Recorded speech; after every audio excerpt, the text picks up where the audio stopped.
maybe sell for profit, to make profit out of it. But actually that whole bag of rice was meant for the maintenance of many living entities like that. So we should understand what our quota is. Our other living entities, they're more in tune with that. Of course, like an ant. An ant is only taking, a grain of sugar. That's all it requires. And the elephant will take, 2 cubic meters of food. So they all understand, and for a tiger, the quota is to eat the meat, the deers and the sheep and so forth. And for the cow, the quota is, it's not that the cow one day starts eating sheep, and the tiger one day starts eating grass.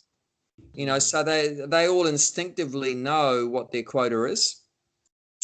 But human beings, it's a bit different because we have a more highly developed consciousness, so we are given something called free choice. We're given something called free choice. But with that higher consciousness and intelligence and free choice, we should try to use it properly and find out what we're meant to do. Find out what the laws of nature are, because we have a higher consciousness, and we should question, who am I? Why am I here? What am I supposed to do? What's my relationship with everything around me and so forth? Who created everything like that? And then through studying the scriptures and hearing from the gurus and sadhus, and basically being taught by different authorities, we can understand what our quota is. It's not like we're not forcibly programmed like the non-humans to just take a certain amount. Yes. So we can use it properly and be in tune with the universal law, or we can ignore that and just act ignorantly. So that choice is there. And why are we given that choice? That's an interesting thing. Why doesn't Krishna just make us act the way he wants us to act? Because that gives us an opportunity to voluntarily want to love him, to voluntarily serve him. So the animals don't have that choice. But we have that choice to become just like a animalistic human being, or we can become a devotee and we can love him. So the human species is quite different than any other species in that way, that we have more free choice. We're not just forcibly, acting according to an instinct. And that instinct is what is instinct? That is actually the super soul Paramatma in the heart of every living entity is directing them. That Krishna in the heart, not Krishna, well, Paramatma, who's a feature of Krishna, the Paramatma is directing the tiger. Okay, you go and eat that deer, or you go and eat that human, or the cow is directing the cow, you eat this grass, or you drink that milk, like that. I mean, like you see right in the very beginning of life, there is some more tuning in with and taking direction from the Paramatma in the very beginning. We see that right when we're born, we don't have any knowledge, and we're instinctively looking for the milk, the mother's milk. That's right. We didn't get taught that. We didn't learn it from school, or there's nothing. So you pop out of the womb, and immediately we know that we have to get milk. Now, how do we know that? And that's because we're being dictated to by Krishna in the heart. And animals and other species, birds and fish and so forth, their whole life is like on that stage where the Paramatma is just saying, go left, go right, eat this, don't eat this, do these things. But then as our consciousness develops, when the human body develops to a certain point, then that direction is not given so much. And you're given the opportunity that you make a choice. According to the knowledge that you have, you make the choice. like that. So then he doesn't interfere so much. So that's a double-edged sword. It can be very good, or it can be very bad. How do you use it? How do you use it? Because you're given more freedom. You're given the freedom, but whether you use the freedom for a good purpose or a bad purpose, that's your choice, So it's a great opportunity that we can consciously make a decision that I want to serve God and love God and everything like that and follow his directions, or we can consciously ignore him. There is no God, in control. Everything is for mine to enjoy, like that. So that's a big responsibility, actually. So it's said in the Vedas that human life is a great responsibility. I think the education should change. I mean, we should be taught this thing rather than Of course, world. Yeah. It's So Vedic system, right from 5 years old, there's brahmacharya ashram. So when the boy hits 5 years old, he's sent away. The parents send him away to live with the guru and the Gurukula.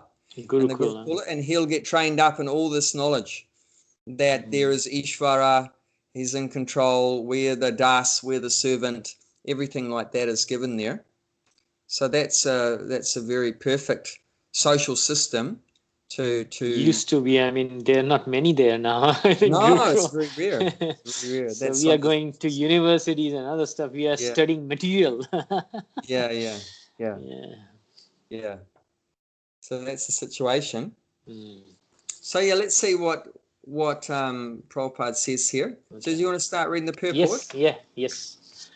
Vedic knowledge is infallible because it comes down through the perfect disciplic succession of spiritual masters, beginning with Lord himself. Since he spoke the first word of Vedic knowledge, the source of this knowledge is transcendental. The words spoken by the Lord are called apurusheya, which indicates that they are not delivered by any mundane person. A living being who lives in mundane world has 4 defects. 1, he is certain to commit mistakes. 2, he is subjected to illusion. 3, he has a propensity to cheat others. And 4th, his senses are imperfect. No one with these 4 imperfections can deliver perfect knowledge. The Vedas are not produced by such imperfect creature. Vedic knowledge was originally imparted by Lord into the heart of Brahma, the first created living being, and the Brahma, in his turn, disseminated this knowledge to his sons and disciples who have handed it down through the history. Since the Lord is Purnam, all perfect, there is no possibility of his being subjected to the laws of material nature, which he controls. However, both living entities and inanimate objects are controlled by the law of nature and ultimately by the Lord's potency. This Isho Upanishad is part of Yajurveda, and consequently it contains information concerning proprietorship of all things existing within the universe. So we'll just stop there for a minute. Yeah. So we have a higher consciousness. We have that propensity for knowing things, for being more conscious, for being inquisitive, for questioning. See, human beings, so we tend to question, who am I? Why am I here? Whereas animals and so forth, they don't have these kind of questions. There's no inquisitiveness. In the Vedanta Sutra, one of those sutras is Atato Brahma Jijnasa. Atato Brahma Jijnasa. So Jijnasa means inquisitive or inquire about Brahma, about spiritual things. And that's because we have this human form of life. Therefore, Atato means therefore. You have this human form of life. Therefore, you should be inquire inquisitive question about the spiritual things. Whereas the non-humans, there's none of that inquisitiveness. What are they doing with their life? They just eat, they sleep, they have sex, and they will try to defend or protect themselves. These are 4 animal propensities. Of course, we know human beings do those 4 things too, but a human being has one additional thing can do with his life, and ask questions. You know, who am I? Why am I here? Why am I suffering? Why am I suffering the adhyatmic, adhidaivic, adhibautic klesha? Is there a solution? Is there a remedy? Where is the real happiness? Is there some more happiness? Like that, we can ask these questions. So then the next question is, well, okay, I have to be inquisitive and to get knowledge, but where to get the knowledge from? And the answer is given here, that you don't want to get the knowledge from any mundane source, material source, because it will be defective. And it's mentioning 4 defects here. That every conditioned soul has 4 defects. We make mistakes, we have imperfect senses, we're subject to illusion, and we have a cheating propensity. So if you try to get your knowledge, if you ask the questions from persons that have those defects, then you're going to go down the wrong track. You're going to become misled or misguided. Like if you ask 100 different people the same question, you're probably going to get 100 different answers. And they can't all be right, because there's only one truth. There's not 100 different truths. So how do we find out what's the right one? What's the right path or the right knowledge? And then so we have to get it from apurushaya, means a source of knowledge above the material mundane persons, and that means from the Lord. So the Lord is above, he's transcendental to these material defects. The Lord doesn't have the cheating propensity, doesn't make mistakes, doesn't have imperfect senses, and not subject to illusion. So if we want to get the real knowledge, we should get it from the Lord. Now, but then the next question is, but where is the Lord? I can't see the Lord. I mean, I can't ask the Lord. But the Lord very kindly, he passes the knowledge down to us in the material world through this parampara, the cyclic succession. And it's mentioned here, one of them, Krishna speaks to Brahma, Brahma speaks to Narada, like that, to his sons, and then it filters down like that. So in this Hare Krishna movement, we are in one of these disciplic successions called the Brahma Madhva Gaudiya Sampradaya. Brahma Madhva Gaudiya Sampradaya. So we are in a succession which originates from Krishna speaking to Brahma. But there's 3 other authorized ones. One is the Rudra Sampradaya, from Krishna speaking to Lord Shiva. So Lord Shiva is the first disciple. That's the Rudra Sampradaya. Another one is the Shri Sampradaya. So that's Lord Narayana speaking to Lakshmi. Lord Narayan speaking to Lakshmi. And then there's the Kumara Sampradaya. So that's Lord Narayan speaking to the 4 Kumaras. Speaking to the 4 Kumaras. Hey, Sarah. Hare Krishna. Hare Krishna. Welcome. Welcome. Hare Krishna. We've just started the purport on the first verse, mantra 1. So we've read the first 2 paragraphs, and we're just discussing on those first 2 paragraphs from mantra 1 that we did last week, but we didn't get into the purport. So we're just talking about that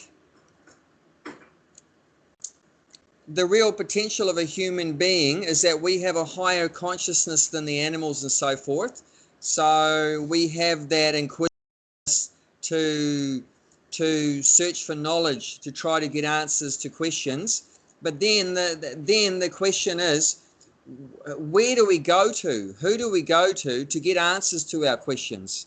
We have a questioning conscious mind. So where are we going to go to? And Prabhupada's pointing out that better we don't go to a another defective person like myself. I'm ignorant. That's why I'm looking for answers. Why am I looking for answers? Because obviously means I don't have the answers. Well, I don't have the answers because I'm ignorant. I don't have full knowledge. So, but I want to get out of ignorance, but I shouldn't go to another ignorant person that's similarly conditioned like me. So where do I want to go to? I should go to a perfect source of knowledge. And what is the perfect source of knowledge? That is the Lord.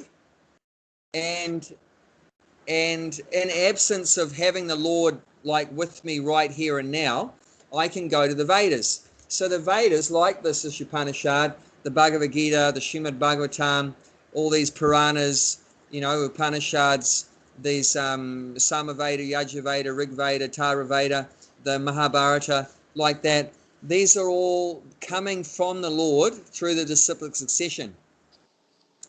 And in our disciplic succession, we have Vyasadeva. So he is a disciple of Narada Muni, and Narada Muni is a disciple of Brahma, and Brahma is a disciple of Krishna. So we're actually as good as hearing from Krishna. And Vyasadeva, as you know, has compiled all the Upanishads. He's compiled all the Puranas, and all the Vedic knowledge is coming from him. So he's directly connected with Krishna. But apart from that, Vyasadeva has a very special position that he's actually not a conditioned soul. He's actually an incarnation of God. He's not a jiva.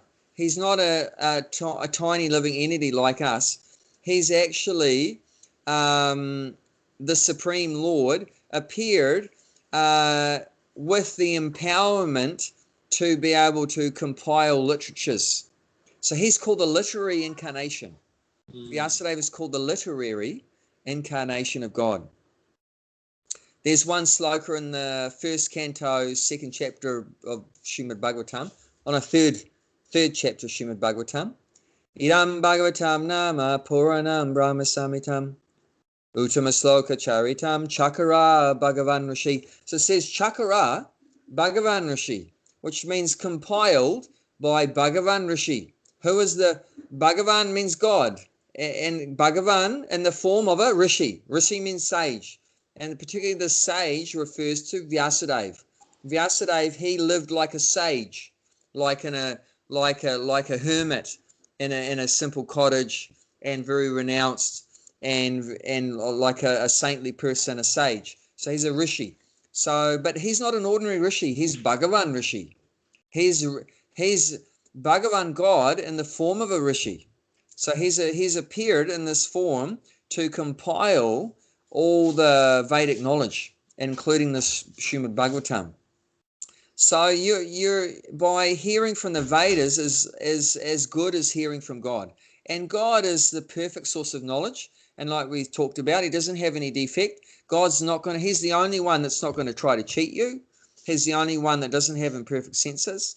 He's the only one that is not under illusion, and that doesn't make mistakes. Now, having said he's the only one, so therefore, why listen to someone like me? Because I'm obviously not God. I have defects. So why listen to me? So, but this is the beauty of the cyclic succession. If I repeat what I've heard from my spiritual master, what I've heard from Krishna, then my speaking is perfect. Now, I fully admit I'm not perfect. I'm not perfect. But as long as I remain chaste, this is an interesting way to use chaste. Like a wife is very chaste to the husband, very faithfully serving and following the husband, doesn't stray away from the husband and go to any other man. So as long as in that way the disciple is very chaste to what he's heard from his guru, doesn't stray away from what he's heard from the guru, doesn't make up anything from his own fertile brain, but just chastely repeats what he's heard from his spiritual master, then even though that person, you may say he's a conditioned soul, but his or her speaking is perfect. his or her speaking is perfect. Other parts of their life might not be perfect, but the speaking is perfect. The speaking is perfect. Because we're just repeating what we have heard in that disciplic succession. Does that make sense? Yes. So, and if we change what we've heard from our spiritual master, if we change Krishna's words, then you stuffed it up. Then everything is lost. Then it's just mundane. And definitely it will have those 4 defects. 100% guaranteed. As soon as we become unchaste and just go off on our fertile brain for whatever reason, because we want to get some recognition of creating something different, or some prestige or some fame or some material profit out of it, or whatever like that. And like so many people have written commentaries on Bhagavad Gita. Prabhupada mentions in the introduction to Bhagavad Gita, there's hundreds of versions of Bhagavad Gita, but this is the only Bhagavad Gita that's as it is. See, as it is means chaste. Prabhupada's being chaste to what Krishna and Arjuna's conversation. He's not changing it. That's what, very importantly, why he put the words as it is there. Whereas the other ones he mentions not as it is. You know, most of the versions of Bhagavad Gita don't even proclaim that Krishna is the supreme person. Although it says on nearly every page, Bhagavan Uvacha, that God is speaking, but the writer, the commentator, is not even telling the people that Krishna is God. I'll give you examples. One person who wrote a Bhagavad Gita said that it didn't even really take place. It's just the whole book is an analogy. It's not even a historic event. That the Pandavas mean the 5 senses. The Pandavas are not real people. That it's just an analogy to the 5 senses. You know, 5 brothers, right? And then there's 5 senses. So he's just gone and said that the Pandavas are just helping us to understand the 5 senses. And that Kurukshetra means the body. The Kurukshetra means the body, so the body and 5 senses. But actually, you can go to Kurukshetra today. If it wasn't for the COVID lockdown, you could fly to Kurukshetra. It's a real place, and the Pandavas were real people, and it says, like, because Krishna says in the Bhagavad Gita that we should surrender to him. So one author, he says, it's not to the person, Krishna, that you should surrender, but it's to the impersonal oneness, within all of us that we should surrender. So basically, you just surrender to yourself. Basically means, which is not even surrender at all, because you don't surrender to yourself. And basically, that's a word jugglery to avoid having to surrender. That Krishna's in everyone. Krishna's in everyone. So when Krishna's saying surrender to me, all you have to do is to surrender to yourself, because you are also Krishna. See, that this is Mayavad philosophy. This is changing everything, and that everyone's God. Whereas Krishna says in the Bhagavad Gita, Mata patram nanyat kinchirasti nananja, that there is no truth superior to me or equal to me. But these rascals will say that everyone is Krishna, everyone is God. But Krishna says that I am superior to everyone else, and no one's equal to me, no one's superior to me. But these rascals, and they write it that this is Bhagavad Gita, which basically Bhagavad Gita means Krishna's words. But they completely change Krishna's words. They completely change it. So then immediately all these things come in: defects, illusion, make mistakes, imperfect senses, like that. So and we completely waste our time, and in fact, not just waste our time, but we go further down into Maya, further down into illusion. Anyone that thinks that they're God, or that Krishna's not God, goes further into delusion. Anyone that thinks Krishna is an ordinary human being, or some of them say that yes, Krishna was a historic person, but he was a coward boy or he was later on, he became a king, a Yadu king. In the Yadu dynasty, he became a king, like a prince or a king. But and that yes, he's very powerful. He's very powerful. But they hardly any of them go to the extent to say that he's actually God, and that he's just playing the role of a cowherd boy. He's playing the role of a king, playing the role of a husband, playing the role of a son. But he's actually the supreme person, and it's inconceivable for most people to understand these things, and therefore they just compare him to themselves. Think, oh, because he has one head and two eyes and two arms and two legs, he's just like my body, that his body and my body are very similar like that. But that's a big mistake. So we need to hear from Krishna and need to hear from the disciple session to get the correct understanding. Otherwise, we'll get misdirected. Would you like to say anything about that? Anything that comes to mind? Any comments or questions? Or with a Narendra went through, but I know that just reflecting about Prabhu on my spiritual journey, I suppose, I think I was misguided for a time, and I was following part of a path that was in that direction. Yeah. And just last week at my new work, there's the receptionist, she considers that she's on a spiritual path, and she goes, oh yes, I went away on this retreat and everything, and I've got my mala beads around my neck, and then she goes, oh, and there's these wonderful books, and then she showed me this photo of this new translation of Bhagavad Gita by Stephen somebody, and I just went, oh, no. Yeah. And that's hard because there's people who so many people are misguided. Yes. And there's such, but I'm hearing and I'm noticing that people are asking questions. Yeah. But they're so vulnerable that they're becoming misguided by all this stuff that's out there. Yeah.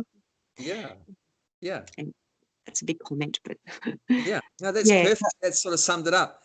And that's what a human being is made for, asking questions. But then the thing is, who are we going to ask the questions?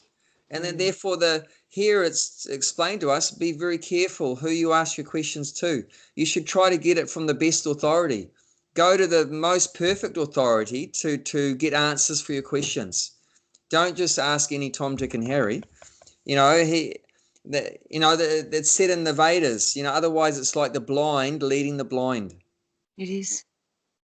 If a blind person leads another blind person, where will they end up? In a ditch. Andhar atandhar yata, that the blind leading the blind. Andha means darkness. So if someone that's in darkness grabs hold of another person that's in darkness, then you're no better off. And you're just going to instead of one person going in the ditch, it's going to be two people going in the ditch. And actually, these writers and authors and so forth, or people that misguide people, they're the worst off. They're going to be on the bottom of the ditch. It's bad enough if you mislead if you waste your life, spoil your life. But if you become responsible to spoil 10 people's lives, or 100, or 1,000, or 1,000,000, then the karma for that is very bad. Yes. If I misdirect people, if I ruin my own life by sex, drugs, and rock and roll and so forth, that's bad, But if I guide other people in that way, then you get all of their reactions as well as your own karma. You get the reaction for spoiling all them as well. One of these bogus so-called gurus or whatever, he tells his followers that it doesn't matter what you do, do anything you want, and you're still spiritual like that. There's no concept of like a regulated life, controlling the senses, anything like that. So just by him saying that, he becomes incriminated and so much suffering.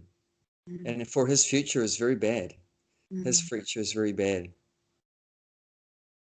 I'll give you an example that even look in terms of politics, because we've got this elections happening in America at the moment and things like that. So that, say, the leader of a country,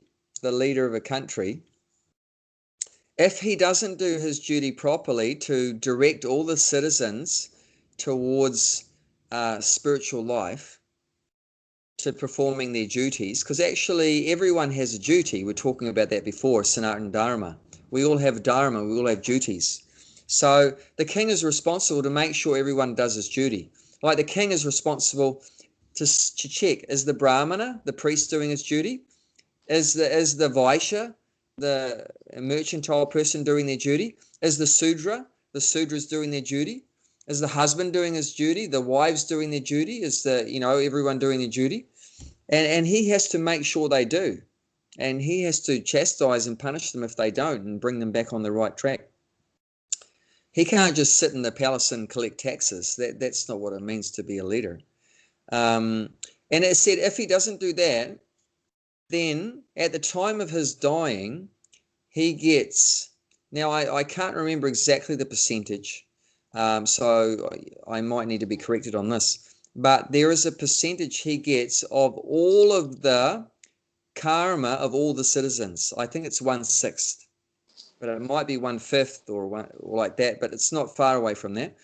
But he gets about 1/6 of all of the sins of all the people in his country.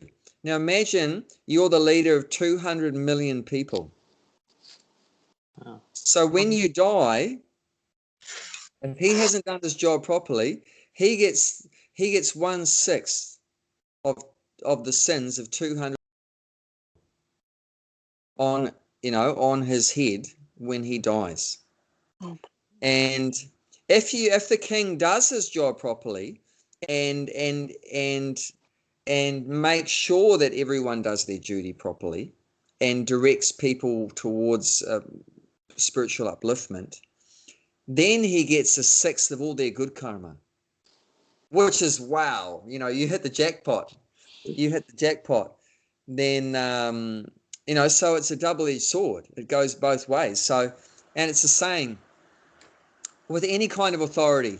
A parent, if the children go off track, then the parents may get a reaction for that.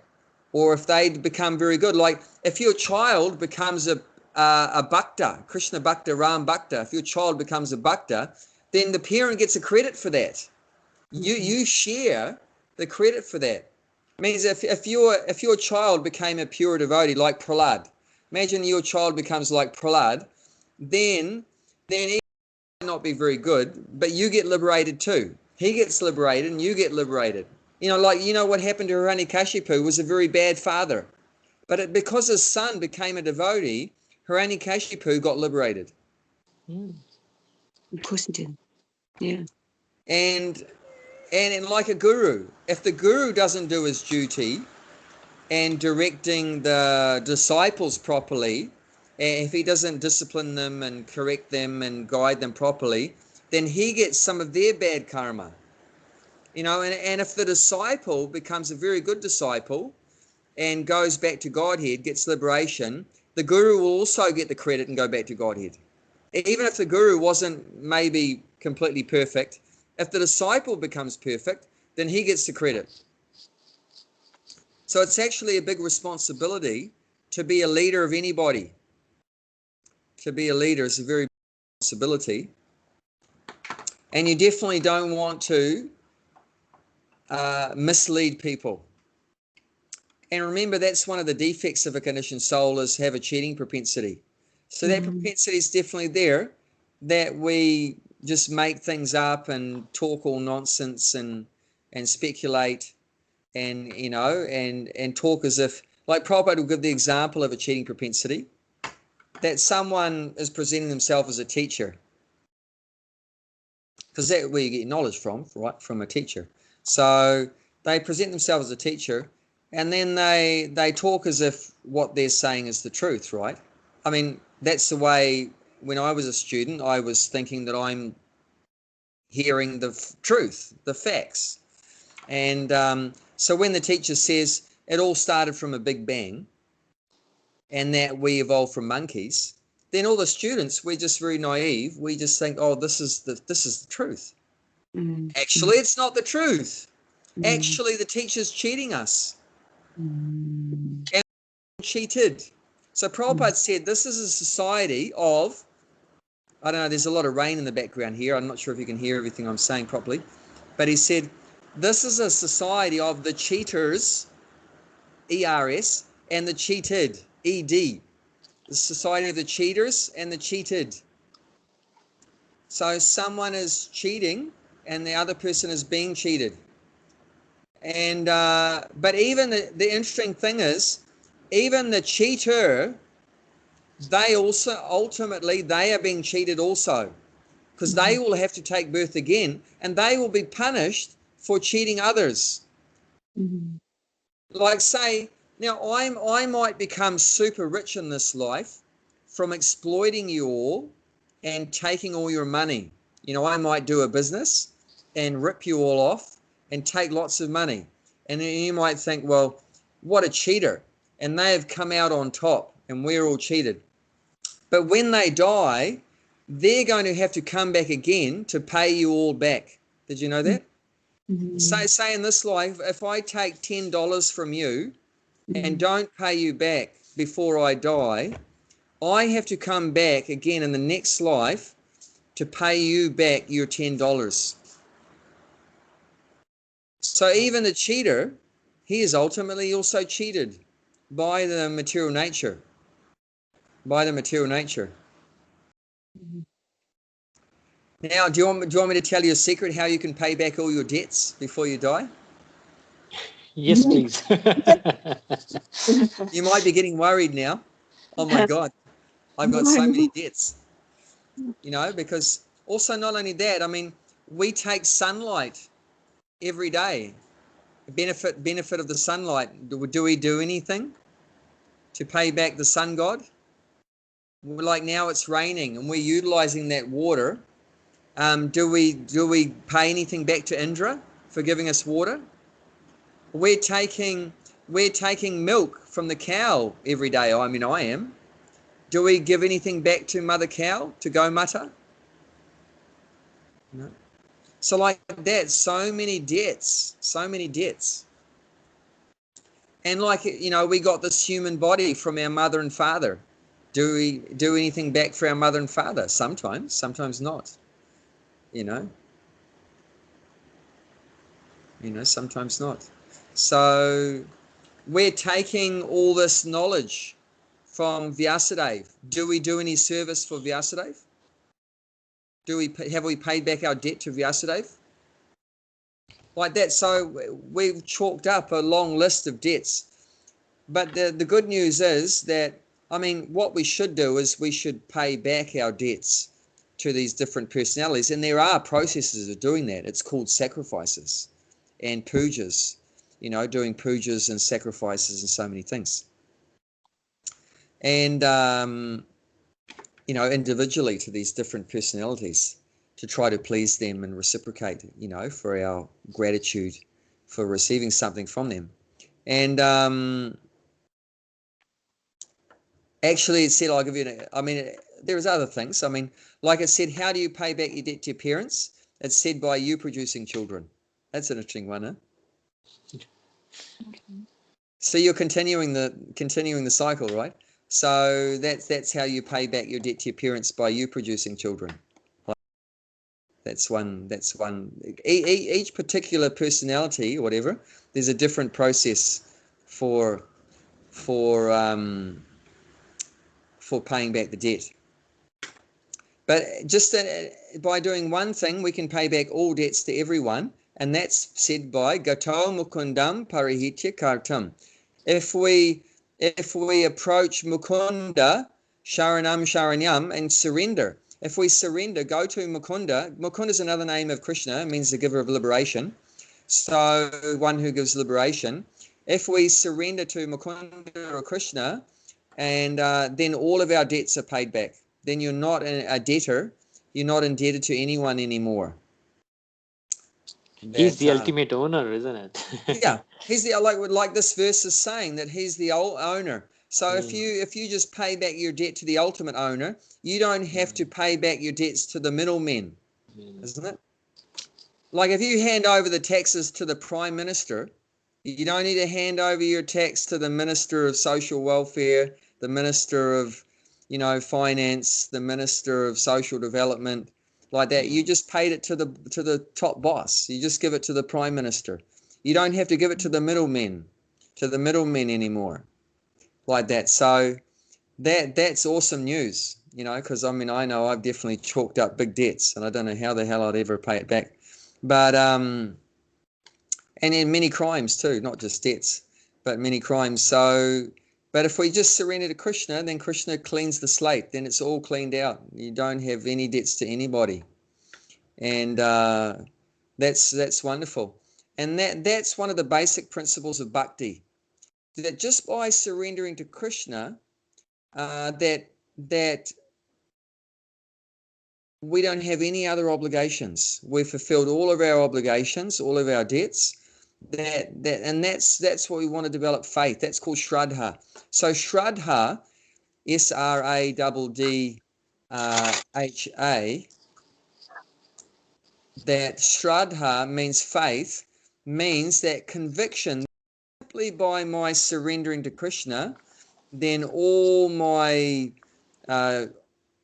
completely convinced that all my desires will be fulfilled, all my obligations will be taken care of, and all my desires my life will be completely successful. My life will be completely successful. So that conviction, that's what faith is, that we're so convinced, the development of faith, that we're convinced, the more convinced we become, that simply by my being Krishna conscious and surrendering to Krishna, then all my desires will be fulfilled, all my debts, all my obligations will be fulfilled, and that we have faith in that. That's what faith is.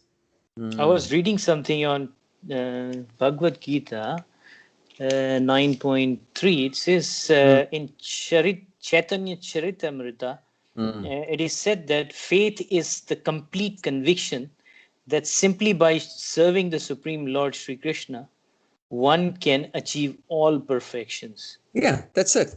That is the real faith. That's it. That's the faith. That's the Shraddha. Yeah. So there's nothing else we need to achieve in our life other than to serve Krishna, to surrender to Krishna. Of course, if you surrender to Krishna, then what will you do? You'll serve Krishna. So there's no difference between saying surrender to Krishna and serve Krishna. I mean, surrender to Krishna doesn't have any meaning without serving him, because that's what surrender means, right? That accepting he's my master and I'm his servant. Like imagine like on a battlefield, if you surrender to your enemy, then you're their slave, isn't it? You surrender, your enemy defeats you, and you accept surrender. You put up your white flag, that you've surrendered, and then you're the slave after that. You're their servant. You're their servant. Interesting, like when in the Mahabharata, there was a gambling match between the Kauravas and the Pandavas, and the Pandavas lost. And after they lost, they became like the slaves of the Kauravas, of Duryodhana, of Dhritarashtra and Duryodhana, the Yudhisthira, Bhima, Sahadev, Nakula and Arjuna. They became like slaves of them because they had lost. They had to surrender. And that's when Duryodhana said, you go to the forest for 14 years. Was it 13 or 14 years? Jayanti, do you know? I think it's Narendra, it was either 13 or 14 years. Yeah, I think, something like that. I think 14 years, yeah, that's right. And the last year... Exile. 12 years. Oh, 12 years. Yeah, and the 13th Oh, yeah, 12 years, exile. And the 13th year, the last... 13 years, so in exile. And the last year, if they were discovered in the last year, then they would have to go back for another 13 years. So and they had to do it because that's it. You're like the slave. You've surrendered. You're the slave. So it's like that. When you surrender to Krishna, you have to do what Krishna wants. You have to do what Krishna wants. But what's the difference? And people don't like that. Is that people hear, oh, servant of Krishna? I don't want to be a servant of Krishna, because we have a bad experience. Because I served my stupid boss and he exploited me and abused me. And I served family members and they also didn't do me very well, or my parents or whatever. I served the government and they, put me through the ringer. Everyone that we serve in the material world, they're normally not a very good master, or they might even be a wicked master if you're very unfortunate. But they're certainly not a perfect master. But there's a big difference with serving Krishna than serving anybody else, because Krishna's a perfect master. He's the only one that's our true friend and really loves us. And he will never cheat us. He will never abuse us, never exploit us, or do anything bad. He only cares about our welfare. In fact, us serving Krishna, who does that benefit? Does Krishna benefit by us serving him, or we benefit by serving Krishna? We benefit. We benefit from serving Krishna. Yeah. Us serving Krishna is for our benefit, not for his benefit. And the Brahma Samhita says, Lakshmi Sahasra Sada Sambrahma Sevyamanam Govindam Adipurusham Tamaham Bhajami Govindam. So that he is served, Sevyamanam, by hundreds of thousands of goddesses of fortune, Lakshmis. So what does he need? What does he need? A Bai, Narendra, or a Sara, to do a little something in the material world. He's completely self-satisfied. His own internal pleasure potency, called Ladini Shakti, is fulfilling all of his desires. Krishna is known as Atma Rama. He gets pleasure from within his self, Atma Rama. Atma means the self, and Rama means pleasure. So he gets pleasure from his own self. He doesn't need any external source of pleasure. Like I have to go to the pub or the disco or cinema to get pleasure, some external source to enjoy. But Krishna enjoys within his own. He has his own internal pleasure potencies called Ladini Shakti. And the topmost of the Ladini Shakti is Radharani. And then you have the Mahalakshmis like Rukmini and Lalita, Vishaka, so forth, so many goddess of fortune Lakshmis that are, and that's Krishna's own energy. And we should never think they're some different woman. They're external to Krishna. Those are different energies of Krishna. Like we say, Hare Krishna. So Hare, that's Hara or Radha. So that's Krishna's own energy. Krishna's own internal energy has become manifest outside of Krishna to give pleasure to Krishna. So Krishna is completely satisfied. Another name of Krishna is called Aptakama. Aptakama. It means completely self-satisfied. Completely self-satisfied. So actually it's for our benefit that Krishna engages us in service, where he says, chant my names, or worship me. He says, Manmana bhava madbhakto mam yaji mam naraskaru mam avaishyasi satyam te prarijine priyosime. Krishna actually, he gives the order or the instruction for the surrendered soul to do four things. Four orders he gives to the surrendered soul to surrender. This is what surrender is. He says, Manmana, he says, always think of me. That's what he wants. Always think of me. And then he says, become my devotee. And then he says, worship me. And he says, offer your obeisances to me. That means like bow down to him, to bow down to, to always be submissive and humble like that. So he gives those four instructions, four orders. And that's what it means to surrender. Because the next verse, this is 18th chapter, text 65 and then 66. And then, so he said, do those 4 things. And he says, if you do those 4 things, then I promise you'll come to me. So that's a good deal, isn't it? That if you do those 4 things, he says, I promise that you're gonna not take birth again in the material world. You're gonna go back home, back to Godhead. And the next verse, the famous verse, this is his last instruction. Savadaman pracha jama mekam sharanam braja aham tam savapalpebyo mokshya shami mashucha. He says, abandon all varieties of religion and just surrender to me. And I will deliver you from all your sinful reactions. Do not fear. I was just saying, Narendra, that the final instruction is just to. I was just saying, Narendra, the final instruction, Krishna says, abandon all your other duties. Abandon all your other duties. Savadaman. Dharma means duties. So abandon all your other duties, prichaja, and just surrender to me. Mam mekam sharanam braja. Sharanam, just surrender to me. Mam, to me. Surrender to me. Give up all your other duties.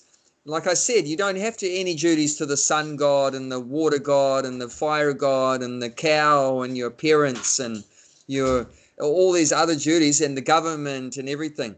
He just says, abandon all these other duties and just surrender to me. And then he says, don't be afraid that if you give up all your other duties that you're going to have any problems or any sinful reactions, because he says, I will deliver you from all your sinful reactions. I will deliver you from all your sinful reactions. Sava papabyo. Sava pap, all the sins. Moksha means to free you, deliver you from all your sava pap. And then he says, ma suchaha. Don't doubt this. Don't be afraid that if you surrender to Krishna that you're going to get any problem from anyone else. No, there's one sloka that says that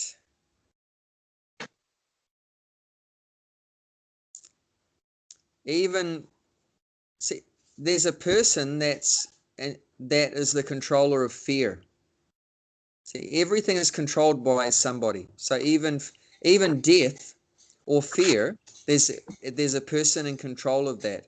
So we know the person in control of death is Yamaraja. Mm-hmm. But there's one sloka in Bhagavatam saying that even fear itself is afraid of Krishna. Think about that. Even that very energy of fear, which is controlled by a person, or personified fear, even fear itself is afraid of Krishna and runs away from Krishna. Actually, it's said all these different personalities, the different demigods, there's 33 million demigods, they're all doing their duties very carefully out of fear of Krishna. That they don't want to disobey him and get in trouble. So they're doing their duties very carefully. The sun is going in the orbit very carefully, and the ocean is coming up to a particular point on the shore very carefully, out of fear of Krishna. He's the main man, the big boss. One time Prabhupada was walking on the beach and he said, do you know why the ocean, big ocean, such gigantic ocean, why it stops here on the beach? It's a big ocean. It could go further if it wanted. Such big ocean, very powerful ocean. But why it always stops at that point? Every day, same point. You know, the high tide, same point. Low tide, same point. Why doesn't it go another 100 meters up? Easily it can do that. He said, because Krishna has drawn one line on the beach. Krishna, the master, has drawn one line that you Sagar, because the name of ocean is called Sagar, you Sagar, you will go only up to this point. Not more than that, not less than that. This is the mark, and you follow that mark. So he's the boss. So if we can just surrender to the main man, then we have no worries, no worries. But if we deviate from our duties to him, then all of our problems start from there. This is the cause of all of our problems. You know, people would come to Prabhupada and say, oh, what do we do about the crime problem? What do we do about this financial problem, this environmental crisis, everything like that? And Prabhupada would always give the same answer, that all of our problems come from one thing, one problem, only one problem, not many problems. He said we have a godless civilization. Mm. It all comes from godlessness. We've turned away from God. When we're not surrendering to God, we're not following his instructions, following his orders. If we just followed his orders, if we became his servants and obediently, because that's what to be a servant means, to obediently follow the instructions of your master. That's what it means to be a servant, that you obediently follow the instructions of your master, to obey the master. So then that would solve all of the problems, and we wouldn't have any of these problems. I mean, if we even remain in the material world. Mm. And that's the real solution to all these problems. I mean, as long as we're in the material world, there will be crime, there will be natural disasters, there will be so many things. But the real solution is to get out of the material world and go back to the spiritual world. And the only way to do that is by surrendering to Krishna. Therefore, Krishna's name is Mukunda. He's the one that's going to get you out of here. He's the one that's going to liberate you. Mukti. Here's no Mukti Pad. He is the one that's going to get you out of here. You'll never find that Shiva is given the name Mukunda. Mm. He's very powerful, but he doesn't. Shiva has many names also. And Durga has many names. Brahma has many names. But none of them have that name. Only Krishna has that name Mukunda, because he is the only one that can get our backside out of this world. He's the only one that can set us free from this chain of karma and samsara. None of the demigods have that name Mukunda. Only Krishna has the name Mukunda. Actually, Shiva said when he favors one of his devotees, when he favors them, then he directs them to Krishna. If he really gives his best blessings to one of his devotees, he directs them. And there are some stories, some historical stories in the Shastras of Lord Shiva directing people to Krishna and to Krishna's devotees. One time Lord Shiva directed one of his devotees to a disciple of Lord Chaitanya, whose name was Sanatan Goswami. So that was less than 500 years ago. He directed him to Sanatan Goswami. This worshipper of Shiva was worshipping him with the idea of getting the best blessing. So then Shiva was very pleased by his worship, and then Shiva said, naturally, what do you want? You've worshipped me very nicely. I'm very pleased. What do you want? And he said, I want the best blessing, the best benediction. It's called Ashivadam. Ashivad means blessing. So, but he said, I want the very best. Give me the very best blessing. And he said, if you want the very best blessing, then go to Sanatan Goswami. He will give it to you. And so he went there. Sanatan's just living in a cave. It doesn't look like he looks very poor. He just doesn't even have a house. He just stays in a cave. And he said that Shiva sent me to you for the best blessing. And Sanatan said,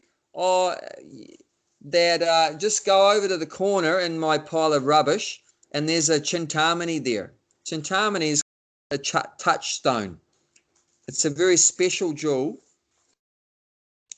That jewel, if you touch it to iron, that iron will immediately become gold. That iron will immediately turn into gold. So imagine how rich you can become if you have a touchstone in your possession. That immediately turns iron into gold. So, wow, a touchstone, wow. So he took that and he went away very happy. But he was actually a Brahmana.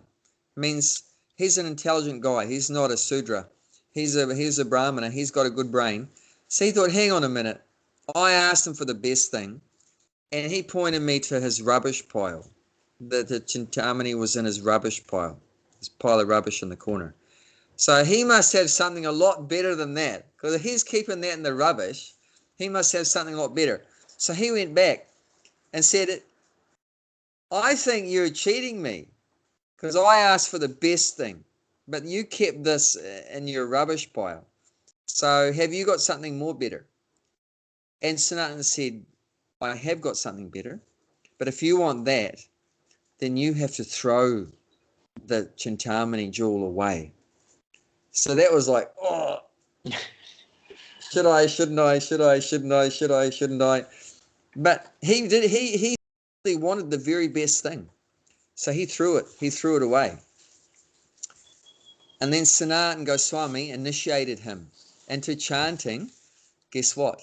Hare Krishna, Krishna Krishna, Hare Hare, Hare Rama, Rama Rama, Hare Hare. That's the best thing, because that is going to give us the real wealth. What's the real wealth? Eternal life, full knowledge, full bliss. It's called Satchidananda Vigraha in the Vaikuntha. Mm. Mm. Do you know what the Vaikuntha is made of? Mm. What are the houses in Vaikuntha made of? Touchstone. Gold? Yeah, touchstone. Chintamani prakara sadmasu kalpa vriksha laksavatesu, like that. So that the houses in the land in Vaikuntha is made of touchstone. So why have one touchstone in the material world? You can go to the spiritual world and have unlimited touchstone. And it said that the trees there all kalpa vriksha, means they fulfill all your desires. If you go to a banana tree in the spiritual world, but you desire grapes, it will give grapes. If you go to the banana tree and you want mangoes, it will give you mango. I mean, my personal favorite is called sitafal or custard apple. Then I could just say, I want custard apple with no seeds, because custard apples have big seeds inside. So if you just desire, I want custard apples with no skin and no seeds, it will give you that. Whatever you desire. If you desire, I want more love for Krishna, it will give you that. So whatever you want. And it said the cows are surabhi palyantam, that they are wish-fulfilling cows, and they give unlimited quantities of milk.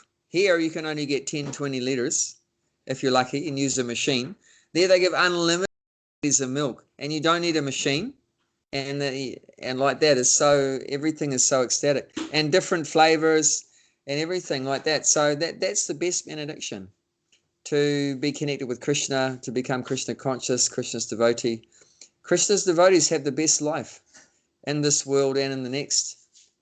And in this world and the next, there's no doubt about it. That's why they have made houses of touchstone, because they don't need it. Right?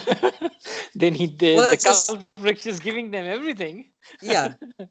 But see, the material world is a perverted reflection of the spiritual world. So everything that's in the material world, where does it come from? Krishna. It comes from Krishna. It comes from the spiritual world. In the 15th chapter of the Bhagavad Gita, it compares the material world to an upside down banyan tree. Ashvata. So, but upside down means the material world is like a perverted, upside down reflection of the spiritual world. But whatever's here is also there, but in perfection. So why is there diamonds here and rubies here and sapphires here? They come from the spiritual world. But in the spiritual world, they're in perfection there, eternally. And it's just a wonderful atmosphere. In the spiritual world, it's just the perfect place where everything is looking beautiful. Everything is looking beautiful, and there's nice trees and creepers and flowers and rivers and lakes. And so we have rivers and lakes here, but they're not eternal. And it's just a temporary manifestation of that original spiritual perfection.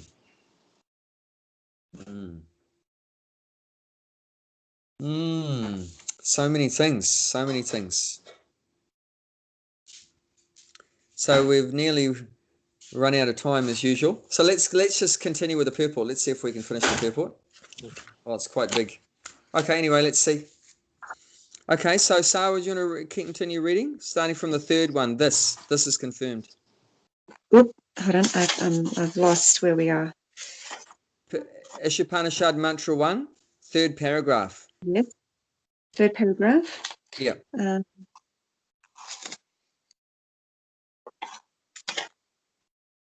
Let's start. Mantra 1, third paragraph. 7th chapter Bhagavad Gita, 7.45 it's saying. I don't have this in front of me. Okay. You've got the Isopanisad there? Yes, I do. So it's the Lord proprietorship over everything within the universe is confirmed in the 7th chapter of the Bhagavad Gita, 7.4 to 5, where para and apara prakti are discussed. The elements of nature, earth, water, fire, air, ether, mind, intelligence, and ego all belong to the Lord's inferior material energy, apara prakti, whereas the living being, the organic energy, is his superior energy, para prakti.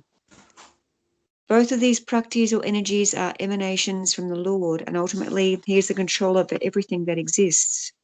There is nothing in the universe that does not belong to either the para or the apara prakti. Therefore, everything is the property of the Supreme Being.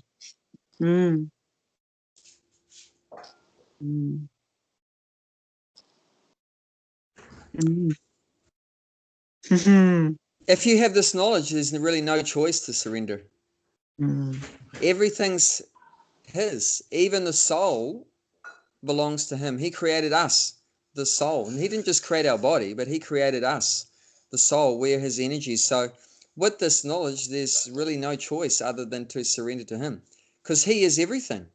There's nothing that's not Krishna or Krishna's energy. Everything that exists is either Krishna or Krishna's energy. And you can't really separate Krishna from his energy. That's why when Hiranyakashipu bashed that pillar, because Prahlad, Hiranyakashipu was trying to kill his son Prahlad for being a devotee, because he was so much hated God, so he didn't like his son being a devotee, and he tried to kill him in so many ways, but he couldn't kill him. And he said to his son, "Where are you getting this power from? You're more powerful than me." And he said, Prahlad said, "I'm getting the power the same place you're getting the power from Vishnu. My power and your power comes from the same source." That really peeved him off, saying that all of his strength and that comes from God. And then Hiranyakashipu said, "Well, where is this God?" And Prahlad said, "He's everywhere. He's everywhere."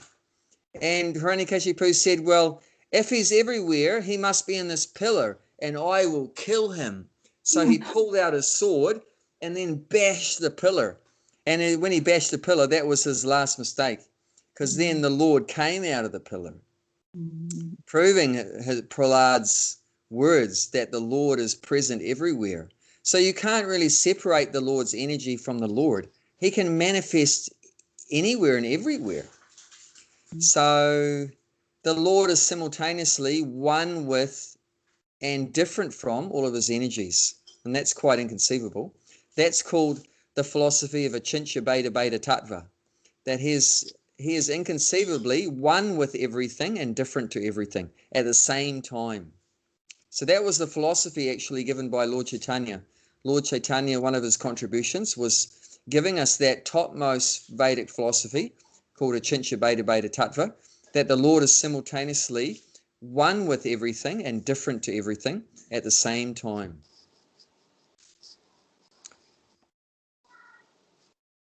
One philosophy before that was that we are one with God. And that's called Advaitavad philosophy. There was another philosophy given called Dvaitavad, that we are different than God. But the perfect philosophy is neither of those. The perfect philosophy is that we are simultaneously one with God and different to God at the same time.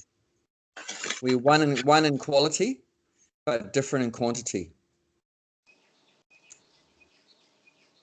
So yeah, but once we have this knowledge, then we realize, then I guess I should surrender then, because there's nowhere to go outside of Krishna's energy. There's no place to go that he doesn't own, that he doesn't control. You know, even ultimately he's controlling my eyes blinking, my hands moving, my heart beating, my lungs working, my mind functioning, my intelligence, the ego, the soul, everything is under his control. So then I guess I should surrender. So it's really foolish. Only in ignorance we don't, in ignorance. But when we have full knowledge and we realize everything is God or God's energy, then naturally, automatically, we just surrender and become a devotee. So being a devotee of Krishna really means coming to full knowledge. And not being a devotee of Krishna means there's still ignorance in us. There's still ignorance in us. We haven't got full knowledge yet. Because with full knowledge, you realize that Krishna's everything. Krishna's everything. And we're also Krishna, but a tiny part of Krishna. We're a tiny part of Krishna. So yeah, this is what we're trying to come to, that realization. Trying to come. That's why you're always smiling. I can know this. Or laughing. Yeah, that connection with Krishna makes a big difference.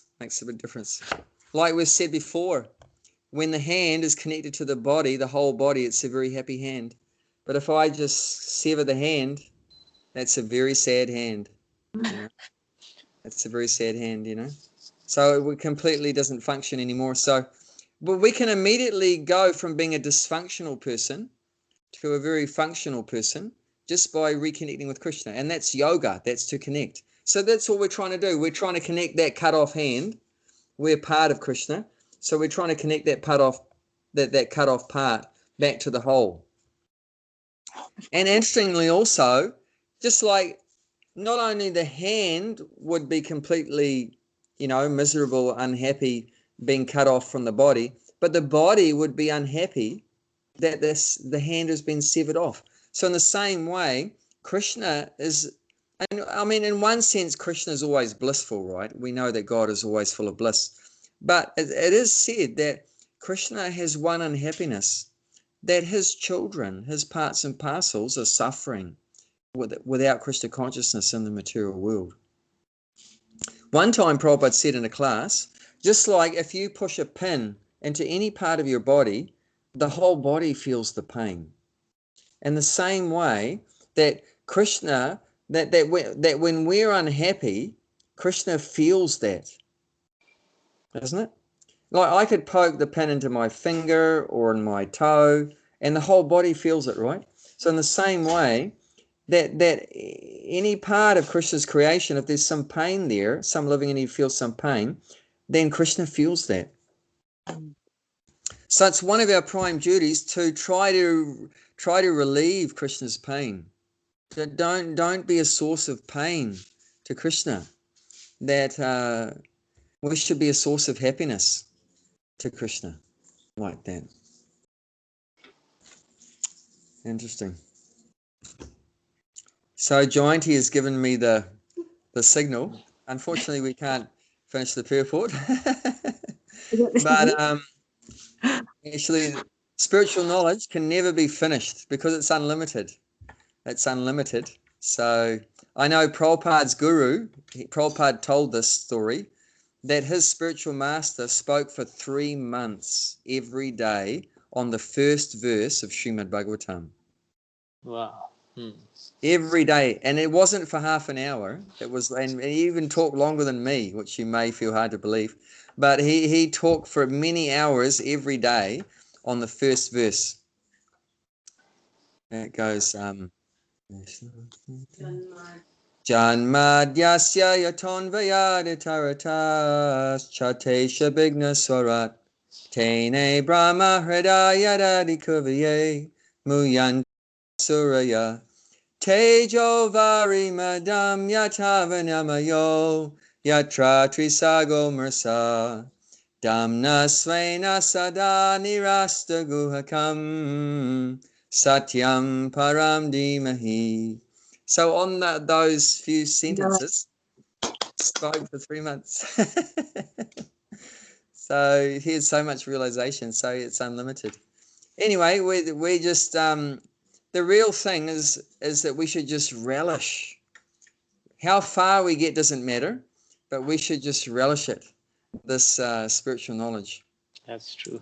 And Prabhupada said, if we could just comprehend or realize just one verse of Bhagavad Gita, or in this case, Sri Isopanisad, just one verse, he said our life would be completely successful.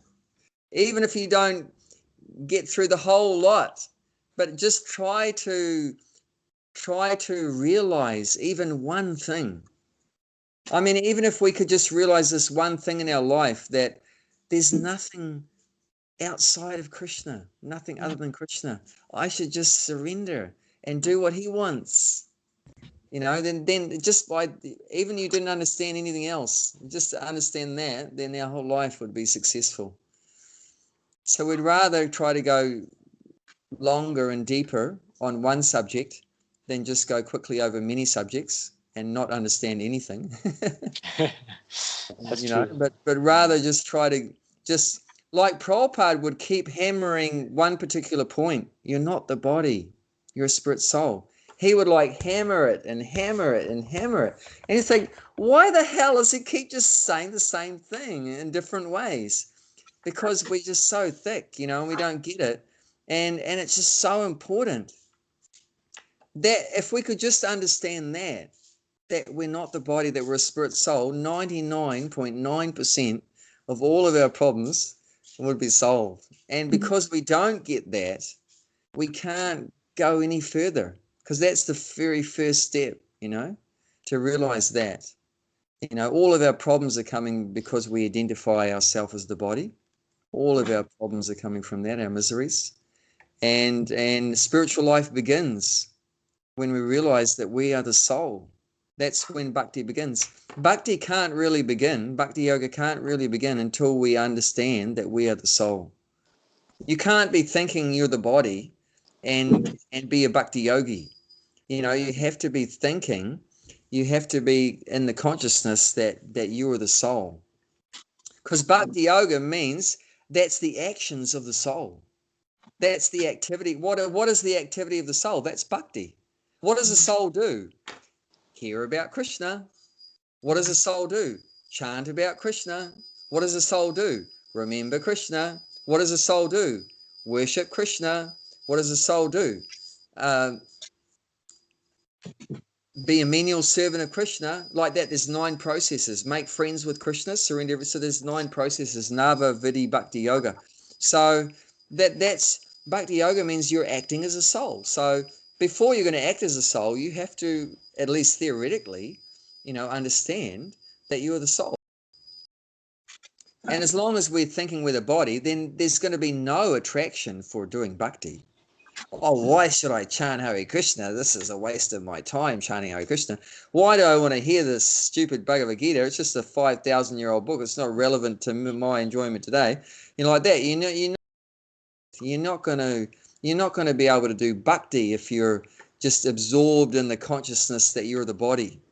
But as soon as you realize you're not the body, that you're a soul, immediately bhakti opens up and you become very interested in these processes. So lovely to be with you. Thank you very much. Hare Krishna. Hare Krishna. Krishna. Take care. Have a You lovely too. week. All the You best. too. Good sleep. Thank you. Thank you. Welcome. Thank you for us.